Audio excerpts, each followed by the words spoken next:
Salut les crypto-fans, c'est Abir du coin de la crypto. Aujourd'hui, je vais vous parler des runes pour commencer un joyeux halving. Avant que la vidéo commence, je vous invite à vous abonner, de laisser un like et d'activer la cloche. Comme ça, quand je sors une vidéo, vous faites partie des premières personnes à la regarder et vous pourrez profiter en premier de toutes les opportunités en temps réel. Je tiens à préciser que cette vidéo ne comporte aucun conseil en investissement et est proposée pour but de pédagogie et de divertissement seulement. Merci de bien faire vos propres recherches et d'investir seulement l'argent que vous pouvez vous permettre de perdre.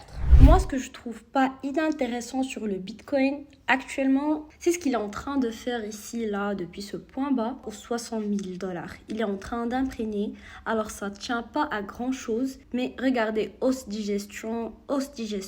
Ce qui est bien, c'est qu'il fait des plus hauts, même si c'est pas vrai, mais à part la mèche, il faut qu'on tienne ce petit trend-là à court terme. Tout simplement, si on casse par le bas, on va repartir éventuellement sur une phase de repli. C'est vraiment, il y a une énorme incertitude actuellement, mais on est post-halving, le lendemain du halving. Donc le protocole Rune est lancé sur Bitcoin faisant grimper les frais. C'est le gros souci et c'est sur ça que vous allez prendre des risques.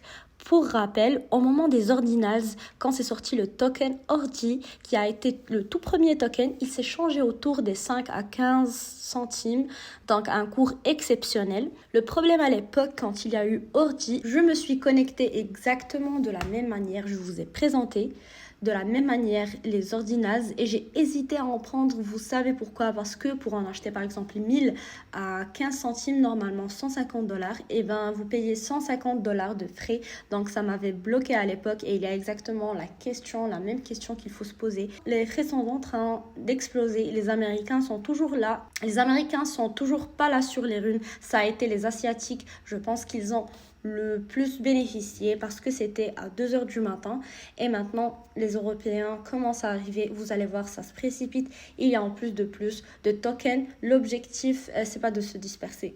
Et la meilleure plateforme pour voir vraiment ce qui se passe sur les runes, c'est encore Unisat. Il y a une nouvelle section runes.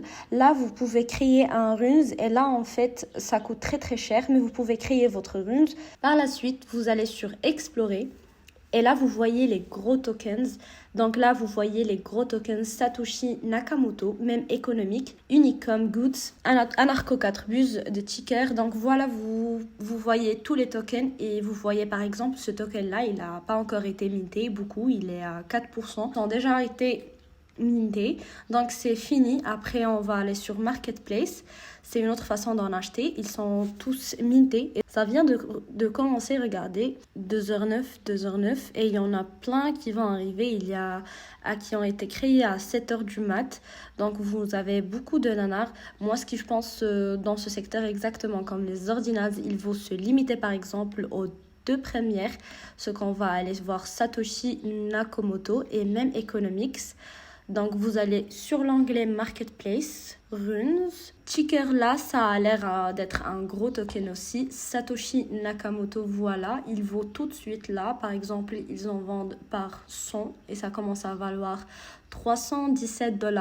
Le problème, c'est ce qu'ils vous en achetez 100. Vous croyez que ça va coûter 3 $ le token, mais en fait, en frais, ça va faire grosso modo doubler. Et il y a à peu près un quart d'heure, j'ai regardé, ça coûtait ça à peu près 180 $, pratiquement 200 $ et ça augmente. Parce que ce matin à 10h, je regardais, c'était des frais de 220, 230 je pense. Et qu'au fil de la journée, bien évidemment, c'est ce qui se gave. Aujourd'hui, pourtant, c'est le halving et ils ont leur revenu de minage divisé par 2. Ce sont les mineurs. On dirait que c'est un protocole créé pour les mineurs, tout simplement, pour le faire compensant leurs pertes. Donc, Satoshi Nakamoto, Narco Bus. Hop, on va revenir sur Explorer MM. On va aller sur Économique M. Voilà, M, elle est là. La M, un Bitcoin, voilà, vous avez plusieurs tokens comme ça. Et l'idée, c'est de se limiter à ceux qui peuvent vous intéresser. Après, ça va très très vite. Le problème, c'est qu'il faut réagir super vite parce que potentiellement, dans une journée, dans 2 jours, dans une semaine, ils vont complètement exploser. Bien évidemment, il n'y a pas forcément des projets derrière. Ce sont des gens opportunistes qui viennent et qui minent des nouveaux projets. C'est très très simple.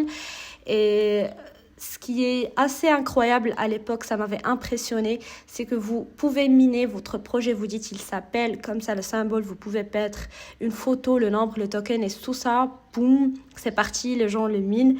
Ou pas votre token s'il trouve un intérêt. Donc c'est complètement la rue et vers l'or. Je pense qu'il fallait se limiter à 2 tokens, c'est Satoshi Nakamoto et même économique. Je pense que ce sont les 2 seuls, voilà. Pour moi, ce sont les 2 premiers. Il faut toujours essayer d'être sur les plus gros, bien évidemment. Ce sont ceux sur lesquels, surtout celui-ci, la Satoshi Nakamoto, il y a beaucoup de holders. Donc, ça montre qu'il y a un engouement et même économique en numéro 2. Je pense qu'il faut se limiter au gros parce qu'il y en aura des milliers au fil de l'eau. Les gens vont se concentrer sur les plus gros. Tout simplement, il y aura beaucoup de tokens qui vont rester dans la liste des tokens et regardez ce qui est dingue. C'est dingue ce que vous en avez déjà des centaines et des centaines. Après, ce sont des gens comme vous et moi qui créent des tokens. C'est assez dingue. Et hop, ensuite, vous voyez qu'il y a des tokens qui commencent en train.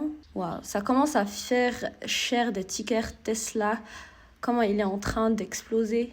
3 centimes. Ça commence à vraiment valoir de l'argent. Regardez donc, ils ont mité pour rien du tout. À part les frais, ensuite, ils les vendent pour $3 000 quand même, donc il y a vraiment de l'argent à se faire, à chacun de se décider et en tout cas ça y est, c'est lancé, c'est officiel, les runes sont là, c'est complètement anarchique, j'ai envie de dire au début, mais imaginez c'est exactement la même chose pour les ordinals, à chacun de voir ou pas. Si vous voulez traîner un billet, laissez traîner un billet à titre personnel. Je vais continuer à étudier et on verra, je vous le dirai. Si je prends en particulier, j'en prendrai peut-être un seul, voilà, je vais me limiter à un seul. Je vais prendre celui qui sort du Lelo vraiment en termes de holder. Il y en aura un 18 000 si j'en prends. Là, tout de suite, je prends du Satoshi Nakamoto tout simplement. Donc là, vous voyez, il y a des petits canailleux qui sont... Je pense que c'est le mec qui a créé le token que vous pouvez en garder 20% par exemple. Et là, vous voyez qu'il y a des gens, dès le début, ils ont miné. Pas mal, ils ont 1% de la supply. Et pareil, c'est comme sur Ordinals. En général, vous avez une supply de 21 millions. C'est le cas aujourd'hui. Vous pouvez en premier. Donc ça, c'est ce qui s'est laissé sur le coup de le mec qui a créé les tokens. Ils sont là, les 4 millions, ils se laissent sous le coude. C'est pour lui, donc lui, c'est bien, il va bien se gaver, on va dire lui, ou un groupe de personnes, tout simplement. Tout simplement, donc voilà, par rapport aux runes, c'est complètement nouveau, c'est complètement, par contre, la même chose qu'on a connu avec Ordinals. N'hésitez pas à aller voir sur Unisat. Je vous colle les 2 liens et essayez de vous faire votre avis et on échangera bien évidemment. Dites-moi si vous en pensez, que vous avez trouvé peut-être des pépites, des choses comme ça, ce qui sera intéressant. Ce qui sera intéressant, c'est trouver un projet qui se lance dans la DeFi. Je pense qu'un projet qui se lance de la DeFi sur Nuns, je mettrai un billet. Et comme je vous le disais, je pense le seul token finalement sur lequel je vais peut-être mettre $100. Mais en mettant $100, ça va me coûter peut-être $300 avec les $200 de frais. Je prendrai du Satoshi Nakamoto pour l'image tout simplement et pour être sur le coup. Au cas où ça explose Ordinal, ça a été super long, mais ça a été des coefficients, ça a été des multiples. Ça fait des fois 100 en fait, tout simplement. Donc c'est très risqué, c'est complètement nouveau. Le risque est au maximum, mais ça peut être intéressant. Donc en tout cas, j'espère que ce petit dossier vous a plu. Et si c'est le cas, n'hésitez pas à liker, vous abonner. Et je vous souhaite un très bon week-end. Ciao. Et c'était tout pour la vidéo d'aujourd'hui, les amis. Si vous avez aimé la vidéo, n'hésitez pas de laisser un like, de vous abonner et d'activer la cloche. Comme ça, vous faites partie des premières personnes à la regarder, comme je vous ai mentionné au début de la vidéo. Et si vous avez des suggestions pour nos prochaines vidéos, ou bien des questions, n'hésitez pas de les laisser en commentaire. J'adore lire vos retours et y répondre. C'était Abir avec vous du coin de la crypto. À la prochaine vidéo et à bientôt.